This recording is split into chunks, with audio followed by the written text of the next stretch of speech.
एक सुबह की बात है।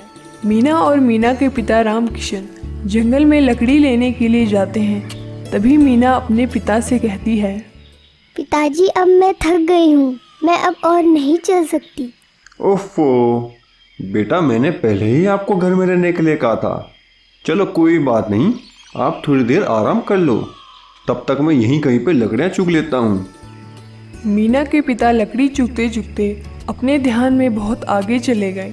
इधर मीना भी अपने पिता के इंतज़ार में बहुत देर से बैठी हुई होती है और तभी अचानक जंगल में कहीं दूर से चिल्लाने की आवाज़ आती है।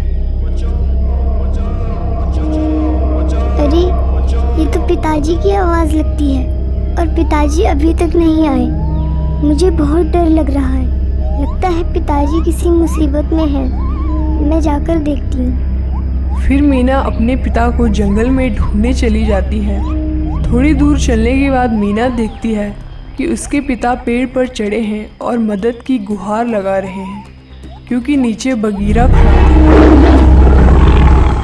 बचाओ बचाओ, कोई मेरी मदद करो, यहाँ पर बगेरा है, ये मुझे खा जाएगा। हे भगवान, मुझे बचा ले। इतना देखते ही मीना रोने लगी और ज़ोर ज़ोर से चिल्लाने लगी, बचाओ बचाओ, कोई मेरे पिताजी को बचाओ। जैसे ही बगीरा ने मीना की आवाज़ सुनी, वैसे ही वो मीना की तरफ बढ़ने लगा। ये देखकर मीना बहुत घबरा गई, क्योंकि बगीरा धीरे धीरे से उसकी तरफ बढ़ रहा था। और तभी राम किशन, मीना भागो, भाग जाओ यहाँ से। हे भगवान, मेरी बच्ची का क्या होगा? रुको मीना, मैं आ गया, मैं तुम्हें कुछ नहीं होने दूंगा। ये कहते ही राम किशन ने पेड़ से छलांग लगा दी और बगीरा के सामने जाकर खड़ा हो गया। और फिर बगीरा से कहता है, तुम मुझे खा लो, पर मेरी बच्ची को जाने दो, तुम्हें तो सिर्फ भूख ही मिटानी होगी। नहीं, पर अब तो मुझे बच्ची को ही खाना है। हे बगीरा, मैं आपसे विनती करता हूँ कि आप मेरी बच्ची को छोड़ दो, चाहे बदले में मुझे खा लो। पर इसमें मेरा क्या फायदा जो मैं उसे छोड़ दूं? वैसे भी बच्ची का नरम मांस देखकर मेरे मुंह में पानी आ रहा है, और इतना नरम मांस मैंने बहुत दिनों से नहीं खाया। हे बगीरा, मान जाओ, हम पर रहम करो, मुझे खा लो, पर मेरी बच्ची को छोड़ दो। नहीं, आप मुझे खा लो पर मेरे पिताजी को छोड़ दो। नहीं नहीं, तुम मुझे खा लो, पर मीना को छोड़ दो। बगीरा राम किशन की बात ना मानते हुए मीना की तरफ बढ़ने लगा। रुको रुको, हमें छोड़ दो, मेरे पास एक तरकीब है जिससे तुम्हारी भूख भी मिट जाएगी और साथ में नरम मांस भी मिल जाएगा। भला ऐसी कौन सी तरकीब है जो तुम्हें छोड़कर मेरी भूख भी मिट जाएगी और मुझे नरम मांस भी मिल जाएगा? मेरे पास 4 बकरियां और 2 मेमने हैं, तुम उन्हें खाकर अपनी भूख शांत कर लेना।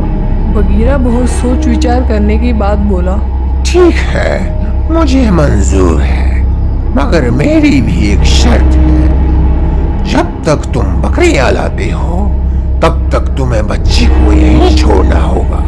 इतना सुनते ही मीना के पिता वहाँ से चले गए और घर आते ही रोने लगे, क्योंकि राम किशन को पता था कि शायद ही मीना अब घर लौटेगी, क्योंकि वो और उसका परिवार बहुत ही गरीब था और उसके पास कोई बकरियां भी नहीं थी। क्या हुआ बेटा, तुम क्यों रो रहे हो और मीना बिटिया कहाँ हैं? तब राम किशन ने अपनी सारी बात अपनी माँ तेजस्विनी देवी को बताई। इतना सुनते ही राम किशन की माताजी समझ चुकी थी कि इस परेशानी से कैसे निकला जाए। बस इतनी सी बात, मैं तुम्हें एक उपाय बताती हूँ जिससे तुम दोनों की जान बच जाएगी। तेजस्विनी देवी ने राम किशन को एक बहुत ही अच्छी तरकीब बताई। इसके बाद राम किशन मीना को बचाने के लिए फिर से जंगल की ओर चला गया। जैसे राम किशन की माँ ने उससे कहा था कि उसको खाली हाथ देखकर बगीरा बहुत ही गुस्से में आ जाएगा, और होता भी यही है। ये क्या, तू खाली हाथ ही आ गया? मुझे मूर्ख समझा है? अब तूने मुझे गुस्सा दिला दिया। अब देख मैं तुझे कैसे तड़पा तड़पा के मारता हूँ। नहीं नहीं बगीरा, ऐसी बात नहीं है, मैं तुम्हारे पास बकरियां लेकर आ ही रहा था, परंतु मुझे रास्ते में एक दूसरा बगीरा मिल गया था और उसने मेरी 4 बकरियां और दोनों मेमने खा लिए। मैंने उसको तुम्हारे बारे में भी बताया था, पर वो हंसने लगा और कहने लगा कि मैं किसी से नहीं डरता। कौन है वो जिसने मुझे ललकारा है और मुझे चुनौती भी दे रहा है? अब मैं उसे नहीं छोड़ूंगा। फिर राम किशन बगीरा को दूसरे बगीरा से मिलाने के लिए उसे एक जगह पर ले गया।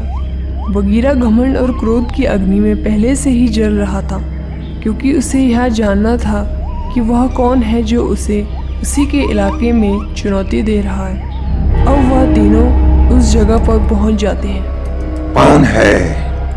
कौन है जो मुझे मेरे ही इलाके में चुनौती दे रहा है? बाहर निकल मूर्ख, कहाँ छुप कर बैठा है? बगीरा, वो वहाँ है, उस कुएं के अंदर, पर संभल कर जाना, वो बहुत ही खतरनाक है। राम किशन की बात सुनकर बगीरा और गुस्से में आ गया। बगीरा अपने क्रोध में आगे तो बढ़ा, पर उसे ये नहीं पता था कि वो जिस घमंड और क्रोध की अग्नि में जल रहा था वो ही उसके बर्बादी का कारण बनेगी।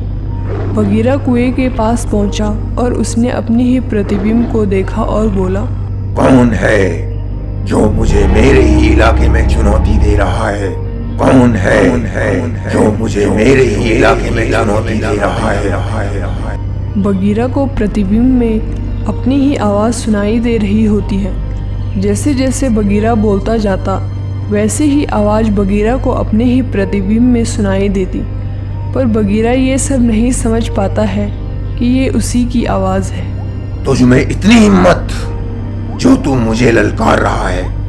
बाहर निकल, मैं तुझे अभी सबक सिखाता हूँ। तुझ में इतनी हिम्मत जो तू मुझे ललकार रहा है? बाहर निकल, मैं तुझे अभी सबक सिखाता हूँ। मैं आखिरी बार कहता हूँ, चला जा यहाँ से, वरना तेरे लिए अच्छा नहीं होगा। मैं आखिरी बार कहता हूँ, चला जा यहाँ से, वरना तेरे लिए अच्छा नहीं होगा। अब बगीरा को ये बर्दाश्त नहीं हुआ कि उसके जंगल में ही कोई उसे चुनौती दे रहा है। बगीरा ने क्रोध में आकर कुएं में छलांग लगा दी और इस प्रकार बगीरा अपने क्रोध में आकर मारा गया।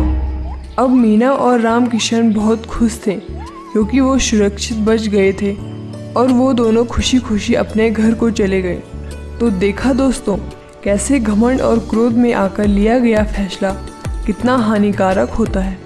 इस कहानी से हमें यह सीख मिलती है कि हमें कोई भी फैसला बहुत संयम और समझदारी से करना चाहिए।